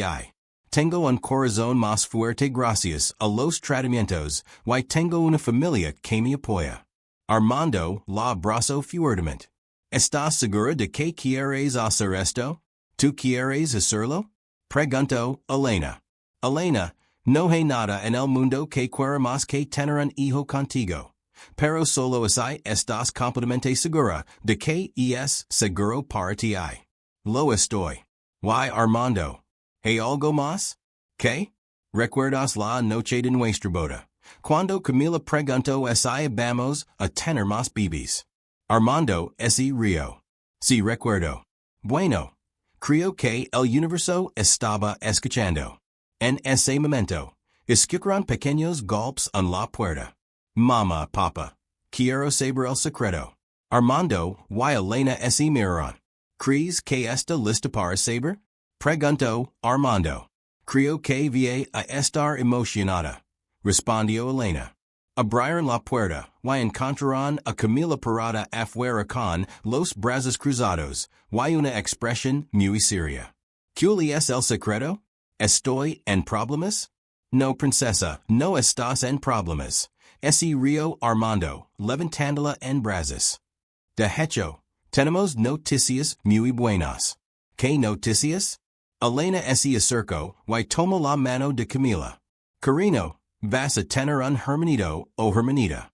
Los ojos de Camila se abrieron enormes. ¿En serios? ¿Mamá va a tener un bebé? Sí, mi amor. En unos 7 meses. Camila gritó de alegría, tan fuerte que probablemente se escuchó en toda la casa. Voy a ser hermana mayor. Voy a tener un bebé. ¿Estás feliz por las noticias? Preguntó Armando. Super feliz. Voy a enseñarle todo lo que sé. Voy a enseñarle a hacer huevos revueltos, y a actuar como árboles, y a leer y a... Princesa, se rió Elena. Respira. Tienes mucho tiempo para planear todo lo que le vas a enseñar.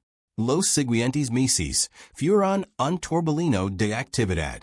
Armando se convirtió en el esposo más sobreprotector del mundo, insistiendo en que Elena tuviera chequeos médicos semanales y contratando a una enfermera de tiempo completo para que estuviera disponible las 24 horas del día. Armando, estoy embarazada, no enferma, protestaba Elena cuando él trataba de ayudarla a subir las escaleras. Solo quiero asegurarme de que tú y el bebé estén perfectamente bien, respondía Armando. Elena no podía enojarse con él porque sabía que toda su sobreprotección venía del amor. Camila se había convertido en la hermana mayor más entusiasta del mundo. Había comenzado a leer cuentos al vientre de Elena. Había insistido en ayudar a decorar el cuarto del bebé. Y había comenzado a practicar cambiar pañales con sus muñecas. ¿Crees que va a ser niño o niña? Preguntó Camila una tarde mientras ella y Elena organizaban la ropa de bebé. ¿Qué prefieres tú? Preguntó Elena. No me importa. Solo quiero que sea saludable y que le guste jugar conmigo. Y Laura mucho, le voy a cantar canciones como tú me cantabas a mí cuando era pequeña. Respondió Camila seriamente. Elena sintió lágrimas en sus ojos. Vas a ser la mejor hermana mayor del mundo. Mamá. Sí. Papa Armando está nervioso por el bebé? ¿Por qué preguntas eso?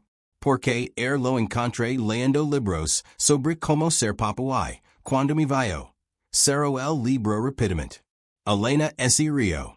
Papa Armando está muy emocionado, pero también un poquito nervioso. Y es la primera vez que va a ser papa de un bebé desde el principio. ¿Deberíamos ayudarlo? ¿Cómo? Podemos enseñarle todo lo que sabemos sobre bebés. Yo sé mucho porque era bebé hace poco.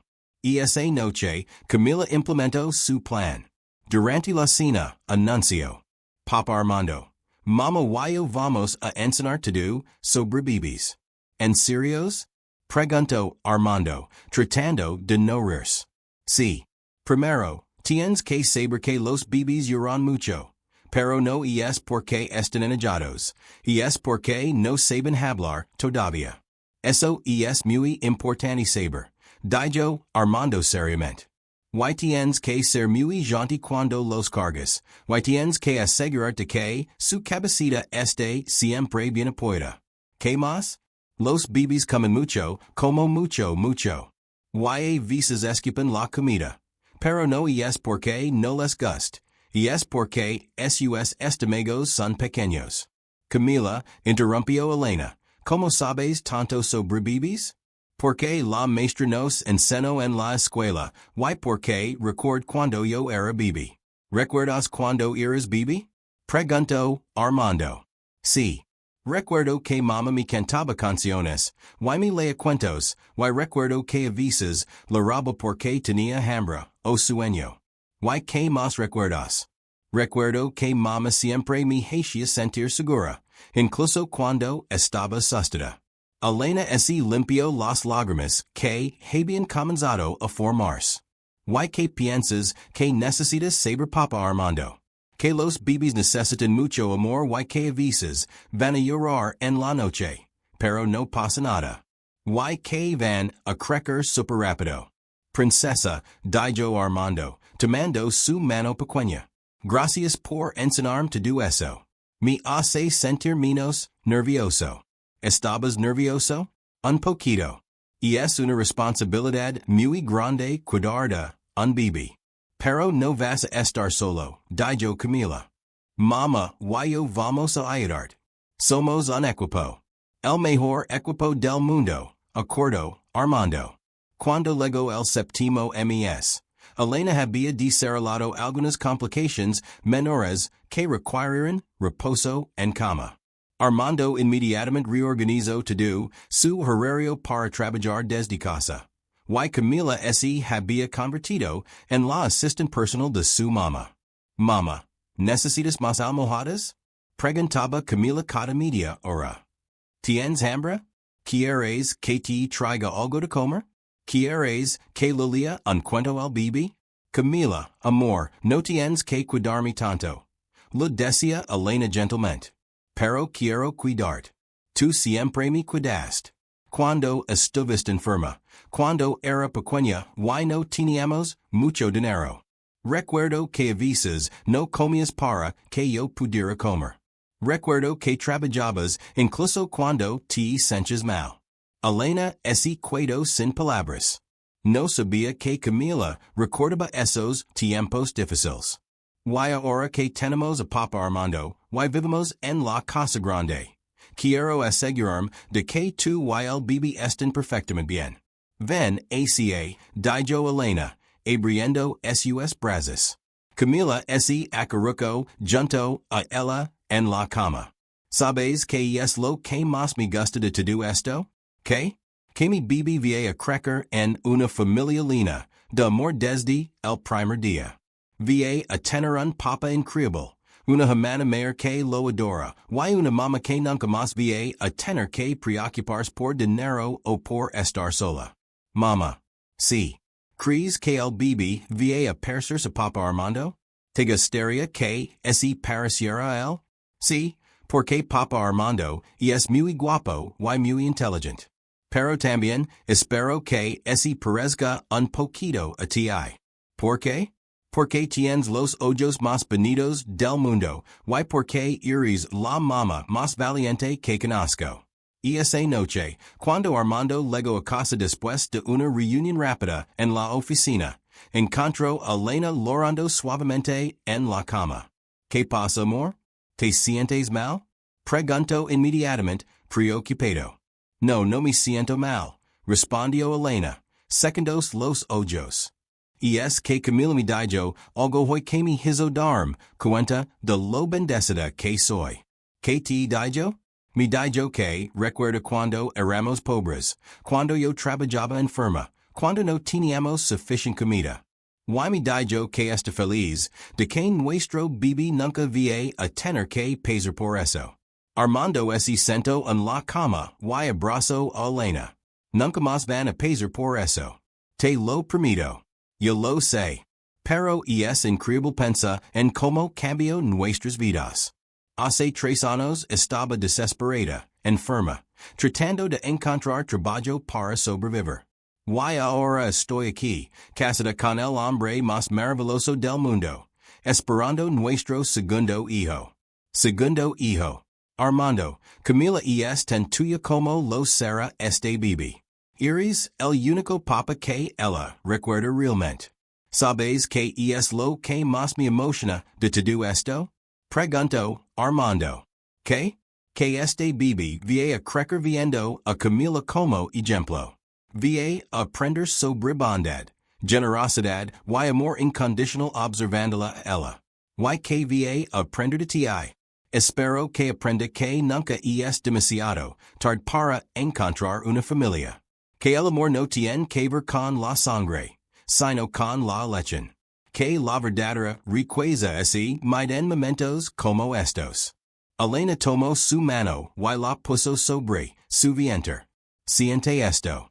Armando sintió una patada fuerte contra su palma. Wow. Fue fuerte. Ha estado muy activo hoy. Creo que está emocionado de conocerte. ¿Crees que sabe quién soy? Creo que sabe que eres la persona que va a amarlo incondicionalmente por el resto de su vida. En ese momento, Camila apareció en la puerta. ¿Puedo sentir al bebé también? Por supuesto, princesa, dijo Elena. Camila puso su mano pequeña sobre el vientre de Elena y, inmediatamente, el bebé pidió. Creo que me está saludando. Creo que sabe que vas a ser la mejor hermana mayor del mundo, dijo Armando. Papa Armando. Sí. ¿Puedo pedirle un favor al bebé? ¿Qué favor? Quiero pedirle que nazca sano y que haga muy feliz mamá. Armando sintió lágrimas en sus ojos. Creo que ese es el mejor favor que alguien puede pedir. ¿Y sabes qué más? ¿Qué? Quiero que sepa que tiene la mejor familia del mundo esperándolo. Mientras los tres se quedaron ahí, con las manos sobre el vientre de Elena, sintiendo las patadas del bebé, Armando se dio cuenta de que había encontrado algo que ni siquiera sabía que estaba buscando. Un propósito que había más allá de él mismo. En 2 meses serían 4. Una familia que había comenzado con una niña pidiendo ayuda a un extraño y que ahora estaba creciendo con un nuevo miembro que sería amado desde antes de nacer. ¿Saben qué es lo más increíble de todo esto? Murmuró Armando. ¿Qué? Preguntaron Elena y Camila al mismo tiempo. Que todo comenzó con las 3 palabras más importantes que he escuchado en mi vida. Ayudé mi mamá. ¿Y cuáles son las 3 palabras más importantes ahora? Preguntó Camila. Armando las miró, A las dos mujeres que habían transformado su vida completamente. Te amo, familia. 10 años después del día que cambió todo, Armando se encontró parado en el mismo lugar donde había conocido a Camila. El piso 15 del edificio corporativo. Pero esta vez no estaba solo. A su lado estaba Camila, ahora una hermosa joven de 16 años. Y en sus brazos cargaba a Miguel, su hijo de 8 años, quien había heredado los ojos inteligentes de su madre y la determinación tranquila de su padre. Papa, ¿por qué vinimos aquí? Preguntó Miguel, mirando alrededor del área de espera donde todo había comenzado. Porque hay algo importante que quiero que entiendan, respondió Armando, sentándose en el mismo banco donde había encontrado a Camila, siendo solo una niña asustada. ¿Qué cosa, papa? Preguntó Camila. Tenía una idea de lo que su padre quería compartir. Quiero contaros sobre el día más importante de mi vida. El día que su hermana me salvó. ¿Yo te salvo? Ese río Camila. Papa, tú fuiste quien nos salvó a mamá y a mí. No, princesa. Ese día yo era un hombre rico, pero vacío. Tenía todo el dinero del mundo, pero no tenía familia. No tenía propósito real. No tenía amor. Estaba tan perdido que ni siquiera sabía que estaba perdido. Armando tomó las manos de sus dos hijos. Pero entonces, una niña pequeña y valiente se acercó a mí y me dijo las palabras que cambiarían mi vida para siempre. Ayúdame. Mi mamá está enferma.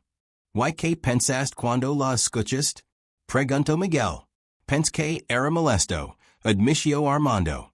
Pensé que no era mi problema. Pero algo en los ojos de Camila me hizo detenerme. Había una pureza en su amor por su mamá, una determinación de luchar por alguien más que era más fuerte que cualquier cosa que hubiera visto en el mundo de los negocios. Y después, ¿qué pasó? Después descubrí que ayudar a alguien más era la cosa más gratificante que había hecho en mi vida. Descubrí que ser padre era mejor que ser millonario. Descubrí que el amor de una familia era más valioso que todos los contratos que había firmado. Elena apareció en la entrada del piso, lavando un ramo de flores blancas. A los 40 años se veía más hermosa que nunca.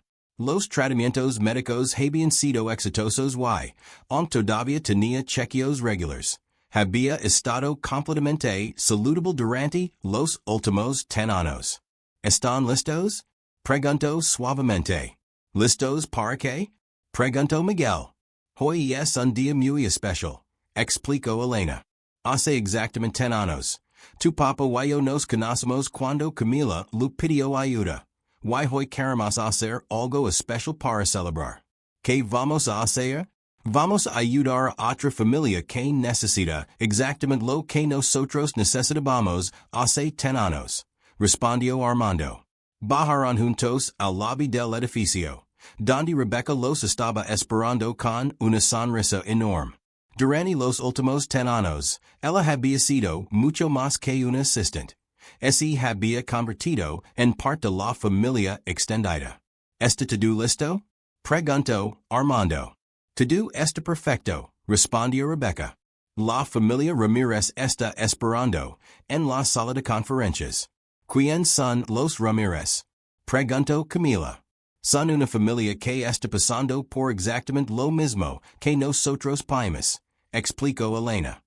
María Ramírez es madre soltera, está enferma y necesita trabajo desesperadamente para mantener a sus dos hijos. Y nosotros vamos a ayudarla. Vamos a hacer más que ayudarla, sonrió Armando. Vamos a cambiar sus vidas completamente. Cuando entrarán a la sala de conferencias, encontrarán a una mujer joven con dos niños pequeños. María Ramírez tenía alrededor de 28 años. Se veía cansada y preocupada, pero había algo en su postura que le recordó Armando la dignidad que Elena había mantenido, incluso en sus momentos más difíciles. Sus hijos, a niño de 7 años llamado David, y una niña de 5 años llamada Natalia. Estaban sentados quietos, junto a ella. Pero Armando podía ver en sus ojos la misma madurez prematura que había visto en Camila cuando era pequeña. Señora Ramírez, dijo Armando, acercándose con su familia. Soy Armando Guzmán y esta es mi familia. Señor Guzmán. María se levantó nerviosamente. Gracias por recibirme. Sé que es un hombre muy ocupado. ¿Sabe por qué quería conocerla? Preguntó Armando. Su asistente dijo que tenía una oportunidad de trabajo, pero honestamente, no entiendo por qué alguien como usted quería ayudar a alguien como yo. Camila se acercó a María y le sonrió. Porque hace 10 años, yo le pedí ayuda a mi papá cuando mi mamá estaba enferma y necesitaba trabajo. Y él nos ayudó de una manera que cambió nuestras vidas para siempre. ¿Usted es la niña de la historia? Preguntó María con asombro. ¿Conoce la historia? Preguntó Elena. Todo el mundo en la Ciudad de México conoce la historia de cómo el millonario Armando Guzmán conoció a su familia cuando una niña pequeña le pidió ayuda para su mamá enferma. Bueno, sonrió Armando. Hoy queremos crear una nueva historia. Su historia. Durante la siguiente hora, Armando explicó la oferta que había preparado para María. No solo le ofrecía trabajo como administradora de una de sus empresas más pequeñas, sino que también le ofrecía seguro médico completo, vivienda y educación para sus hijos. ¿Por qué harían esto por nosotros? Preguntó María con lágrimas en los ojos. Porque hace 10 años, algo me enseñó que la verdadera riqueza no está en lo que acumulas, sino en lo que compartes. Respondió Armando. ¿Y por qué creemos que todos merecen una oportunidad de tener una vida mejor? Pero, ¿qué obtienen ustedes a cambio? La satisfacción de saber que estamos pasando hacia adelante el regalo que recibimos, respondió Elena. La oportunidad de enseñarles a nuestros hijos que el propósito de la vida es ayudar a otros. Miguel se acercó a David, el hijo de María. ¿Quieres ser mi amigo? ¿En serio? Preguntó David tímidamente. Sí, puedes venir a jugar a mi casa. Tengo muchos juguetes. Camila se arrodilló junto a Natalia. ¿Sabes qué? Yo también tenía tu edad cuando conocí a mi papá Armando. Y ahora tengo la mejor familia del mundo. ¿De verdad? Preguntó Natalia con ojos grandes. ¿De verdad? Si quieres, puedo ser como tu hermana mayor. María rompió a llorar. No puedo creer que esto sea real. Y es real, dijo Armando gentilmente. Pero hay una condición. ¿Cuál? Preguntó María preocupada. Que algún día, cuando esté en posición de hacerlo, haya otra familia que esté pasando por lo mismo que usted está pasando ahora. ¿Eso es todo? Eso es todo. Queremos que este amor, esta ayuda, siga creciendo y extendiéndose a más familias. Sí, exclamó María. Por supuesto que sí. Después de finalizar todos los totales, y arreglar para que María y sus hijos comenzaran su nueva vida la siguiente semana, la familia Guzmán se dirigió a su lugar favorito para cenar, el pequeño restaurante donde solían ir cuando Camila era pequeña. Papá, preguntó Miguel mientras esperaban su comida, ¿vamos a seguir ayudando a más familias? ¿Te gustaría que lo hiciéramos? Sí. Me gusta ver a las personas felices. ¿Y tú, Camila, qué piensas? Pienso que deberíamos crear una fundación, respondió Camila. Algo oficial, algo que ayude a madres solteras y sus hijos a encontrar trabajo, atención médica y oportunidades. Armando miró a Elena con sorpresa. ¿Has estado pensando en esto? Levamos meses hablando de ello, admitió Elena.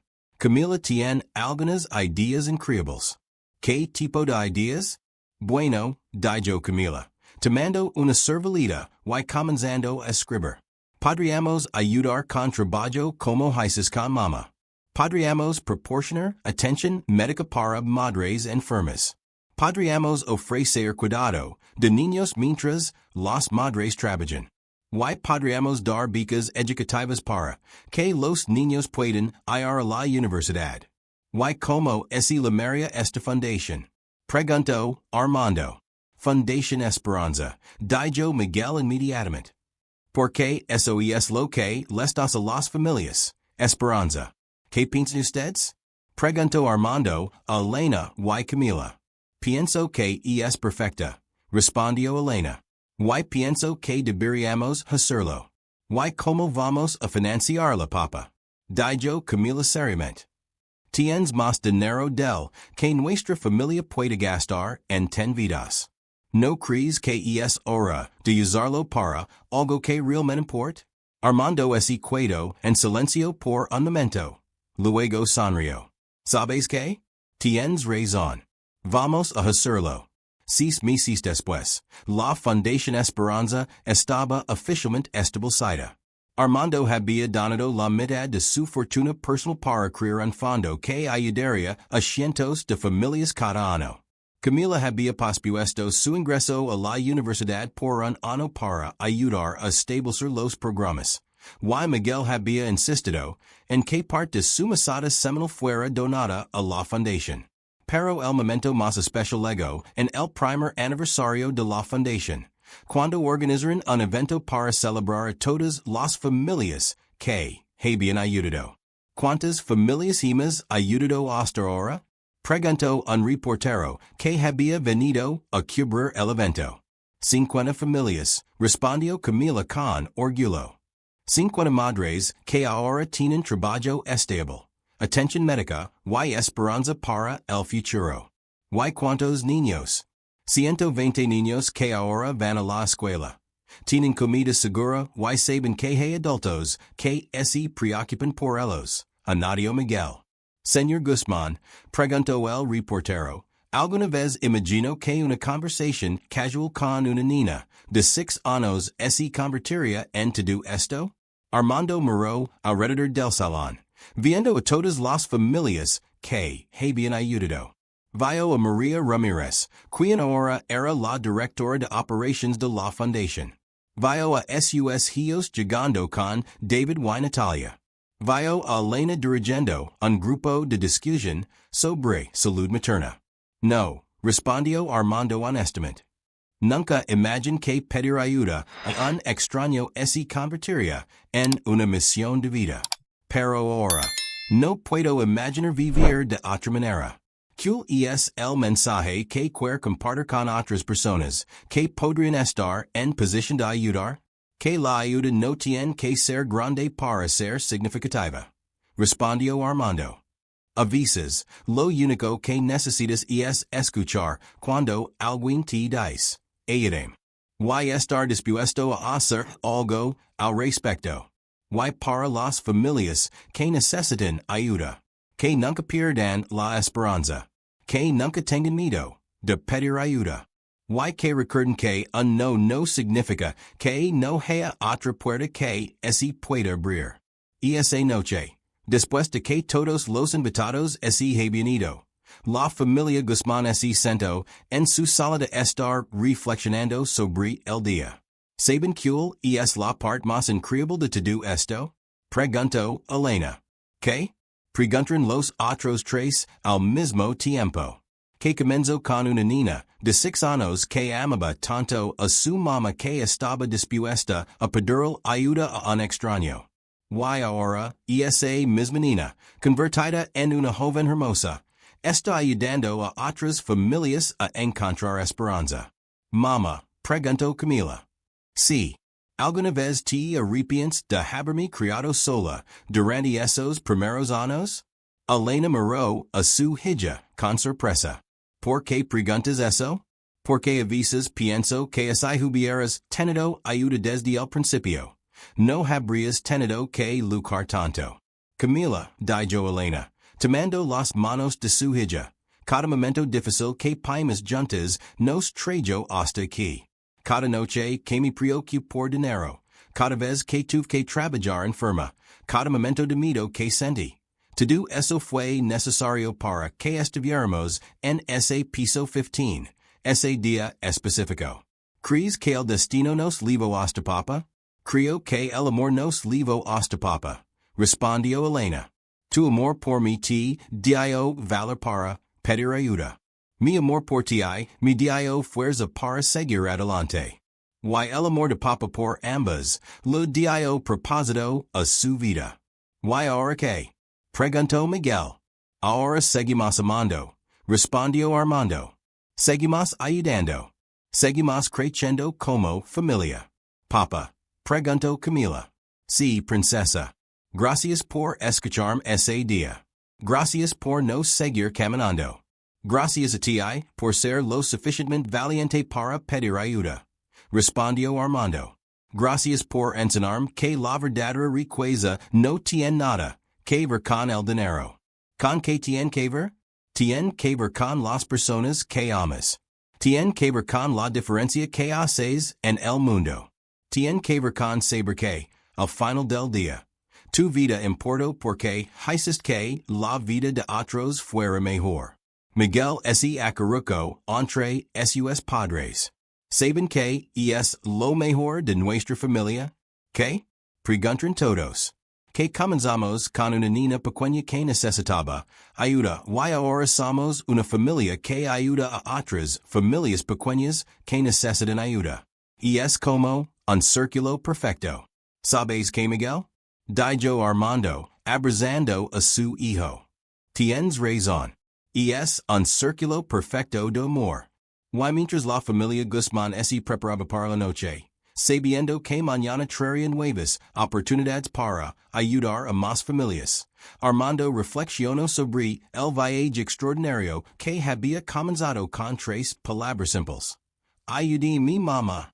Esas palabras habían cambiado no solo su vida, sino las vidas de cientos de familias. Habían creado un legado de amor, esperanza y generosidad que se extendería por generaciones. Todo había comenzado con una niña valiente que amaba tanto a su mamá que estaba dispuesta a pedir ayuda a un extraño. Porque, al final, esa es la verdadera magia del amor. Tiene el poder de transformar no solo a las personas que lo reciben, sino también a las personas que lo dan. Y el círculo continúa. Una familia a la vez. Un acto de bondad a la vez. Una vida cambiada a la vez.